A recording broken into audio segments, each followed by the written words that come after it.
عمر یې نه ستایم پښتون جانان دی چپکېږم ځکه چې په شر به شي اوس. سلامونه، احترامات او نیکې پیرزوینې مې ومنئ. ډېرو ګرانو او معززو ملګرو، زه مسرور یو ځل بیا د مسرور جان پښتون ادبي بنډار د لارې تاسو سره مخامخ یم په دې هیله چې روغ به یې، جوړ به یې او ژوند ته به تازه یې.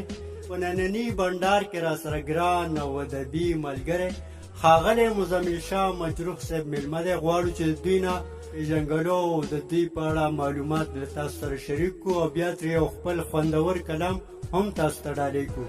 نو راګرځو د مزمل شاه مجروح صاحب طرف ته. ښاغلی مزمل شاه مجروح صاحب په خپل ادبي بنډار کې درته هرکلی او ښه راغلاست. بسم الله الرحمن الرحیم. د ټولو نه خو مخکې زه د دې ملګرو شکریا ادا کوم چې دوی په داسې ګرمۍ کې ټیم وخوړو او دې داسې ځای ته راغلو نوموړی بابا دې ځنګل ته د سیند په غاړه موږ ناست یو. یو څو لحظې کوشش کوو چې تاسو خوشحاله کړو او تاسو څه داسې واورئ چې ستاسو ته خوند واخلئ. زه د نوموړی بابا اوسېدونکی یم او په 1983 کې ما د شعر و شاعرۍ ابتدا کړې وه. اول خان رسوا صاحب د خدای پاک وبخښي د تورمسو یو ډېر نامتو بادر او تکړه شاعر و. هغه نه به ما د ټکو اصلاح کوله. هغه زما استاد و. خو په 1988 کې جي زه بیا آرمي ته لاړم نو زما د سر نه د هغه سورې لاړه او ادبي محفلونه د مشرانو کشرانو دا زما نه پاتې شو. گویا چې زه د ادبي محفلونو نه لرې پاتې شوم خو ما خپله پښتو او خپل لیکل پرېښي نه دي او کوشش مې کړی دی چې هغه سلسله مې تر نن تاریخه پورې جاري ساتلې ده او انشاءالله کتاب کوشش کې هم یم د میاشت نیمه کې به زما کتاب هم که خدای ته منظور وي نو چاپ به شي، هغه به هم تاسو وګورئ. نو اوس به درته زه ابتدا د خپل یو غزل نه وکړم.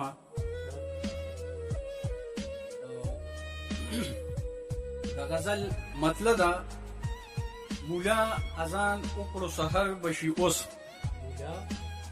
مولا اذان وکړو سحر بشي اوس، هغه هم ویښ په خپل بستر بشي اوس.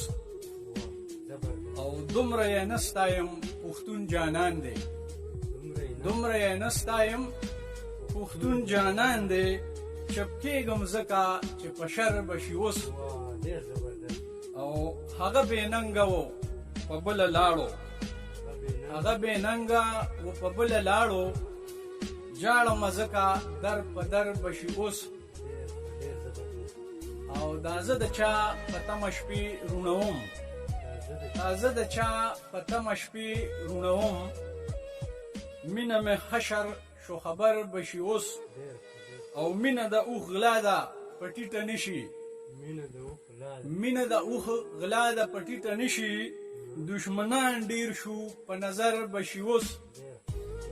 او مقتده بس مزمله ستا ستایل تراخه دي، بس مزمله ستا ستایل تراخه دي، ښکلې اشنا دی په نظر بشي اوس. مزمل شاه مجروح صاحب تاسو واورېد، ډېر خوندور کلام و. نور خو تاسو دوی په هکله پېژنګلو هم واورېده. مزمل شاه مجروح صاحب دا راته ووایه چې ژوند مو څنګه تېرېږي؟ الله فضل دی، د ځوانۍ عمر مې په هلکوانه هم شکر الحمدلله ډېر ښکلي چې څنګه مې غوښته هغه مې تېر کړی دی. او د ادبي محفلونو سره د میداني ګپونو سره به زما وخت تېرېده او عمدې پښتنو سره د محفلونو سره د ادبي محفلونو سره به انشاءالله زما تعلق وي. عمدې خلکو سره د پښتو د پرمختګ دپاره به کوشش کوو انشاءالله چې څه رانه کېږي د هغې نه به هم زیات کوشش کوو. الحمدلله ډېر ښکلي وختونه تېرېږي، شکر دی. مزمل شاه مجروح صاحب یو تپوس درنه کوو چې تاسو تر دې دمه په کومو اصنافو ډېر کار کړی دی او کوم صنف مو ډېر خوښېږي؟ ما خو جي په شعر و شاعرۍ کې غزل شو، قطعه شوه، رباعي شوه، چاربیته ده، نظم شو، دا ټول ما لیکلي دي، خو زیات تر زه خپله غزل خوښوم، چاربیتې، نظم، دا شیونه زه دغه کوم زیات لیکل د دې کومه، هسې ما ټولو باندې خپل لیکل کړي دي. نو که یو نظم را سره شریک کړې دا یو نظم دی زما یو ملګری و چې شاعر هم و د کوواټ، شاعر هم و زما د کوواټ یو ملګری، خو وروستو بیا زما ملګری شو. اول نه هغه سره زما ډېر تعلق ګپ شپ نه و، په بار په مسافرۍ کې و، هغه ته هم زما پته نه لګېده چې دا هم شاعر دی.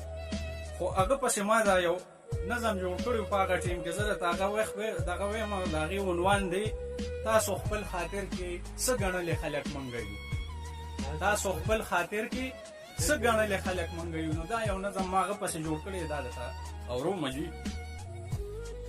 دې د وخت سیلې را تختولې خلک منګه یو، دې د وخت سیلې را تختولې خلک منګه یو، دې ظالم رواج کې پرېوتلې خلک منګه یو. جون زمونږ تیاره ده، توره شپه ده، سپین سحر نشته، منګ روک شوي خلک یو، په منګ د چا نظر نشته، منګ لکه بڼه سپک یو، په خوله کې مو اثر نشته، لږو او خصم تندو وهلې خلک منګه یو، دې ظالم رواج کې پرېوتلې خلک منګه یو. منګه د اخلاص په لار خوړلي تیندکونه دي، منګ د ژوند زړه ستړي یو، پړق چاودې زمونږ زړونه دي، ژوند مو سمندر دی، ازمیښتونه غورځنګونه دي، بس د بې وسۍ چپو راوړلې خلک منګه یو، دې ظالم رواج کې پرېوتلې خلک منګه یو. منګه په خپل زړه د صبر تیږې ایښودلې دي، منګه د حیا لمنې کلکې رانیولې دي، منګ چې څه په زړه وي نو په خوله مو هم ویلې دي، خپو کې چې راکاږي مو خځلې خلک منګه یو، دې ظالم رواج کې پرېوتلې خلک منګه یو. من هم پښتانه یو، زمونږ هم کلي کورونه شته، هلته هم سپرلي شته، هلته دې نه ښه ګلونه شته، هر څه مو پرېښودي دي، په منځ کې غیرتونه شته، ننګ او د پښتو دلته راغلي خلک منګه یو، دې ظالم رواج کې پرېوتلې خلک منګه یو. منګه خوړل نه کوو، اشنا ګنې غاښونه شته، منګ که څوک نه پېژني زمونږه تاریخونه شته، منګ کې مینه شته دی، وفا شته دی، خدمتونه شته، تاسو خپل خاطر کې څه ګڼلې خلک منګه یو، دې ظالم رواج کې پرېوتلې خلک منګه یو. منګه هم په دې مینې تیر شوي د سرونو یو، منګ د وطن روک شو خو منګ نښې د یادونو یو، منګه په دې وجه راپناه د تورو غرونو یو، ډېرې مجبورۍ راپرځولې خلک منګه یو، دې ظالم رواج کې پرېوتلې خلک منګه یو. منګه به منم چې ستا ښایست ته رسېدی نه شو، منګه به منم چې ستا په خیال پوره خطي نه شو، خو پکې دا شته چې مغرور حسن ته کتي نه شو، ځکه د هجران لمبو سېزلې خلک منګه یو، دې ظالم رواج کې پرېوتلې خلک منګه یو. او اخیري مصره ده، ستا د قدم زار شم که په دې لاره راځې راځه، ما نه ډډه مه کوه ډاډه راځه نږدې راځه، زړه مې در نظر شه ګړندې شه ګړندې راځه، تاسو ته په لار کې غوړېدلې خلک منګه یو، دې ظالم رواج کې پرېوتلې خلک منګه یو، دې د وخت سیلې را تختولې خلک منګه یو، دې ظالم رواج کې پرېوتلې خلک منګه یو. ډېر زبردست مجروح صاحب. ګرانو ملګرو مینوالو، دا و مزمل شاه مجروح صاحب چې تاسو ته ډېر خوندور نظم واورېدو. نو زموږ نننی بنډار په همدې ځای پای ته رسېږي. تر بیا ښې چارې په لوی الله مو سپارم.